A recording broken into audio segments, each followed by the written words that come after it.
The brutal logic of American presidential politics is that at some point, often quite early, into the second term, an incumbent president becomes seen as a lame duck. Because he's unable to run again, his word begins to count for less within his own party and increasingly elsewhere as well. He still has the powers of a president, of course, so he's powerful abroad in particular, but President Trump has been trying hard to be a president not like business as usual, like none other. One who uses all the tools at his disposal, and quite a few more that weren't supposed to be within his grasp at all, to bully, to intimidate, and to demand respect as a result. And it kind of worked. For the last 10 months, the president had seemed unmovable, all-powerful. Most of the institutions of the United States cravenly crumbled before him. The notion of checks and balances had become kind of quaint in the face of reality.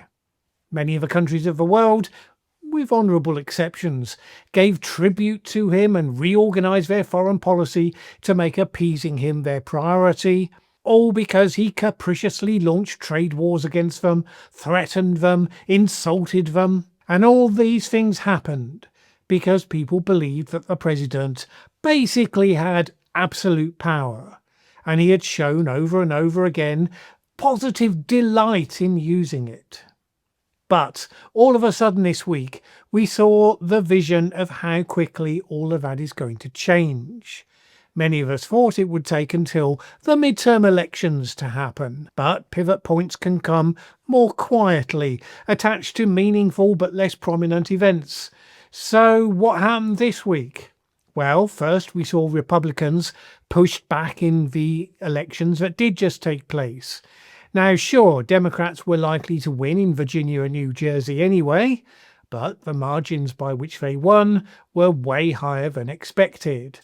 Of course, you also had Trump himself instructing New Yorkers not to vote for Zoe Mamdani, telling Republicans to vote not for the Republican candidate there, but for Andrew Cuomo instead, and yet Mamdani won anyway. How very dare you, New York? California, unlike Texas, asked its voters for permission to carry out redistricting to counter the gerrymandering that Republicans were openly engaging in elsewhere. Those voters gave their endorsement by quite a long way. And so the illusion of absolute power just started to dissipate a little around the edges. And for one thing, Trump's attempts to push his measures through the courts, which looked over the last period like an unstoppable process of undermining and overriding judicial oversight, started to come up short, notably. It turns out that Trump's strategy of hiring slavishly loyal incompetents isn't quite the genius move that he thought it was. Bit of a shocker, I know.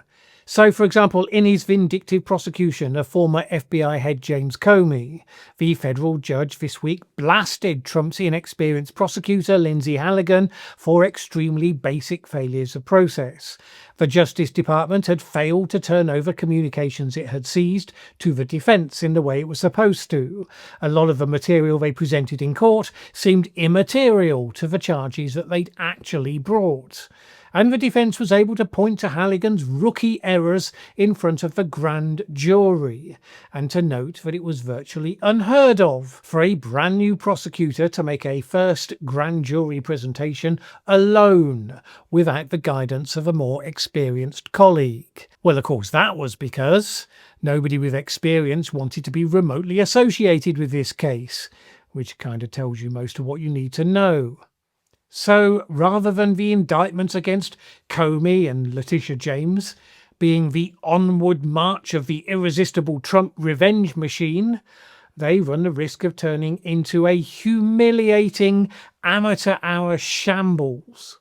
Add to that the apparent willingness of the Conservative members of the Supreme Court, as we discussed yesterday, to ask deeply sceptical questions about the case that Trump should be able to unilaterally impose sweeping tariffs just by pointing and shouting "emergency over there."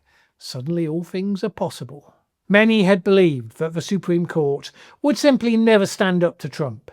It would de facto hand the judicial system over to him at the first time of asking. Well, it might still happen, but most observers who saw the hearing are picking up that that's not the mood of the court.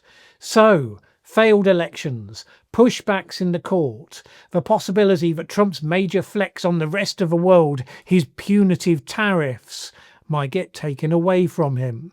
And these cracks in the image all start to add up. So in the wake of the election defeats, Trump assembled the Senate Republicans, told them that the government shutdown was the main reason why they did badly, nothing to do with him obviously, and demanded that they ditch the filibuster to fix it. Politicians in the majority are traditionally deeply reluctant to remove the filibuster, which of course is the requirement that for a significant class of measures you need 60 votes in the Senate, not just a simple majority of 51.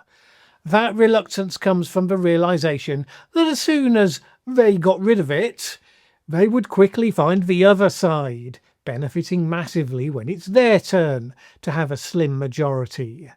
And if you've just had a bad election, as they have, then the possibility of that happening rather soon will be particularly top of mind.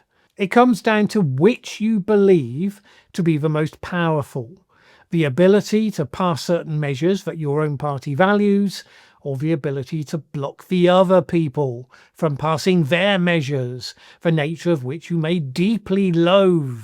Anyway, Trump did his bluster thing, told them to get rid of the filibuster, but Politico reported that immediately following that session, the various senators said that they had no intention of doing what Trump had just told them to. It reported that Senator Mike Rounds of Dakota, for instance, laughed out loud when asked about the issue. Representative Don Bacon complained about Trump's refusal to engage with the other side. He said this: he has zero ability to work across the aisle. He needs to face reality and learn how to talk to Democrats he can reason with. Face reality? These are not words we've been hearing a lot over the last year. And Politico framed it like this: with Tuesday's stunning election losses crystallising the risks to down-ballot Republicans in 2026 and beyond, there are growing signs that lawmakers are contending with the facts of their political lives. He'll be gone in just over 3 years, while they'll still be around. This is always the equation. And the pressure is building, of course, because of ongoing government shutdown, which even Trump is acknowledging is being blamed more on his administration than it is on the Democrats. One House Republican told Politico that he blamed Trump and his top budget aide, Russ Vought, for creating the shutdown with the move they took, unprecedented as so much of it is, to unilaterally rescind congressional funding over the summer. That decision is why we're in this mess, he said. Trump is only too aware of the dynamic, you'd have to think. In the wake of the elections, he posted on social media a comment that our movement is far from over, which is not something you feel the need to say, unless you've detected that some are starting to suspect that it might be. The received wisdom, one that plays nicely to Trump's ego, is that the GOP does better in elections where Trump is actually on the ballot. Senator Mike Cornyn, for instance, said, Trump drives turnout, and if he's not on the ballot, the turnout is way down. Personally, I can't help but wonder if that phenomenon is simply down to the fact that, by definition, when Trump's on the ballot, it's because it's a presidential election year. Pretty sure that turnouts are likely to be higher in those years, regardless of who the candidates are. But anyway, the point is, and here's another part of the draining away of authority, for all the muttering about a Trump third term, his own party are becoming clearer that Trump will never be on the ballot again. So whatever impact he did or did not have in the past when he was on the ballot will never be a factor for them again in the future. Let's be clear, Trump endorsements for candidates don't have the same effect.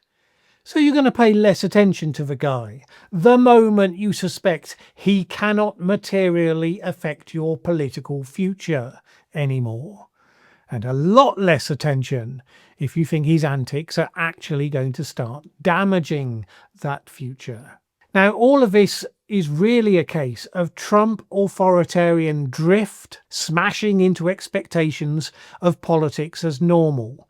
The Trump executive team may believe they're on a new trajectory. They're dismantling checks and balances. It just can't all be done overnight. J.D. Vance's billionaire tech bro allies are working on the unbeatable machine that will get him into power and keep MAGA the driving force of the United States for decades to come.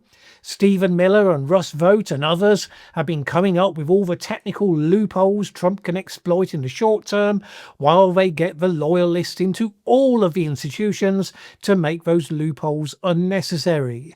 That is the plan.